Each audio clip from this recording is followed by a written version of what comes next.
nesse assunto Andrés Gomes. Por quê?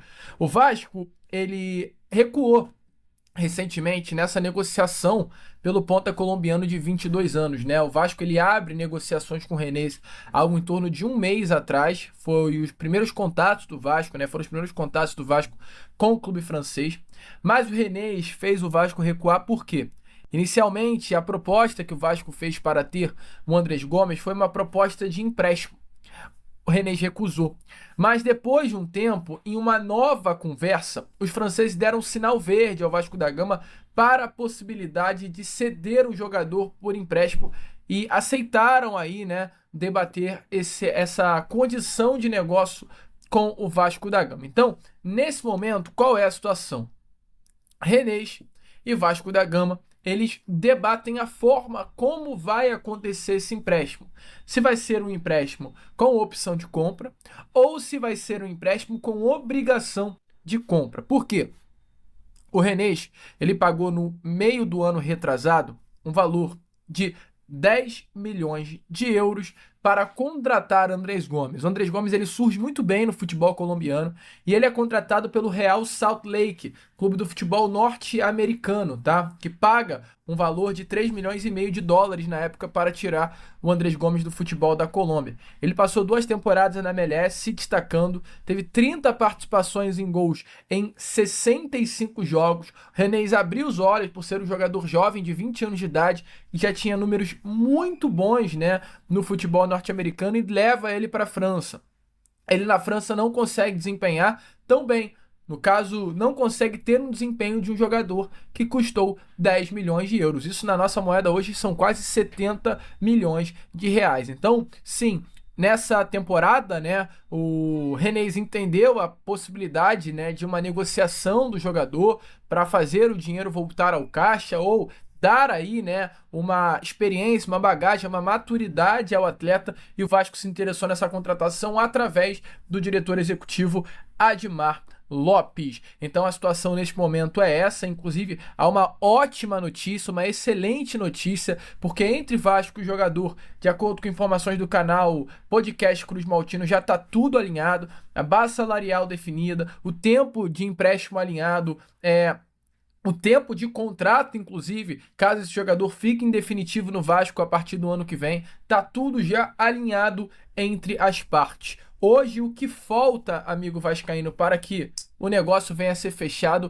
é a questão do clube francês liberar. Inclusive, vai até além, tá? Não é apenas tempo de contrato e base salarial, não. É moradia e até mesmo transporte, de acordo aí com o pessoal na torcida vascaína. Ou seja, já está tudo certo, já está tudo alinhado. A resposta que o Vasco da Gama queria do Andrés Gomes já teve. Resta apenas a resposta por parte do clube francês. E Admar Lopes, após, né, essa passagem por Portugal, está indo em direção à França para resolver exatamente essa questão com o Rennes. A liberação do ponta colombiano para fechar com o nosso Cruz Maltino. Então, assim, uma baita informação. Caso o Vasco consiga trazer o jogador, amigo, vai ser aí um grande movimento do diretor executivo Admar Lopes. É para aplaudir de pé, que é um ponta muito bom, 22 anos, uma perspectiva de crescimento gigantesca, uma perspectiva de revenda gigantesca, então vai trazer retorno técnico, retorno financeiro, tudo aquilo que o Vasco da Gama busca e quer nesse momento,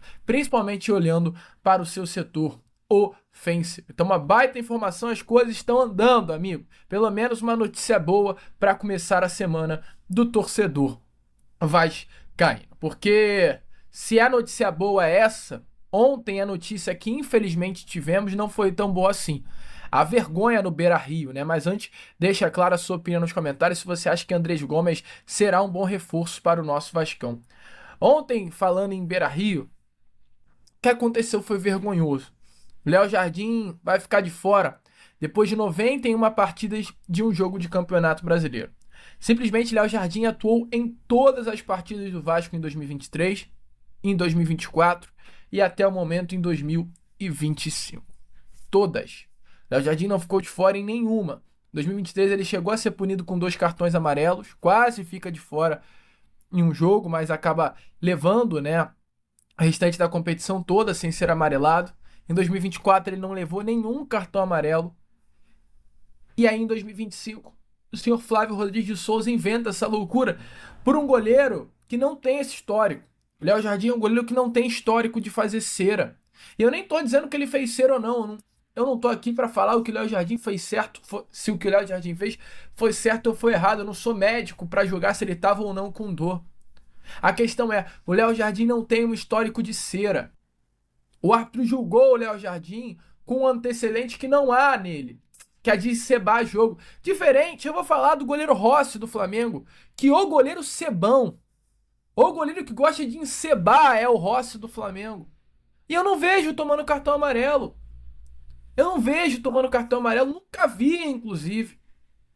Então, assim, é uma postura da arbitragem do futebol brasileiro completamente surreal. O Vasco segue sendo pioneiro. E, meu amigo, quando se fala de arbitragem, o pioneirismo do Vasco da Gama é algo completamente surreal.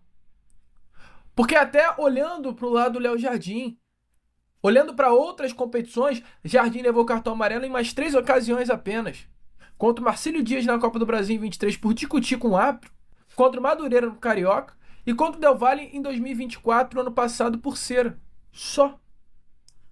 Não, aliás, esse ano, perdão, em 2025. Então, assim, será que o Léo Jardim é um goleiro que faz cera? É claro que não, cara. Então, o senhor Flávio Rodrigues Souza tirou algo da cabeça dele. O Vasco se manifestou ontem com mais do que nunca clareza, certeza e, assim, tem que ser feito. O Vasco, ele, através de nota, ele pede o afastamento imediato do Flávio Rodrigues Souza. Até diz, afastamento imediato ou iremos continuar acumulando um histórico de decisões polêmicas e recorrentes prejuízos a clubes e ao bom andamento do campeonato. E hoje, né, a informação é que o Carlos Amodeu, que é o CEO do Vasco da Gama, ele vai até a CBF para protestar oficialmente contra a arbitragem do Flávio Rodrigues de Souza, tá? Informações aí é que ele vai ali pedir o afastamento, protocolando uma representação oficial contra o árbitro da partida de ontem. Um absurdo, um descaso, cara. É ridículo o que aconteceu. E agora, mais do que nunca, eu, Lucas, farei questão de sempre observar os jogos do Flávio Rodrigues Souza. Ele vai estar escalado por uma arbitragem, eu vou estar lá vendo. Você é o porta-voz contra esse rapaz.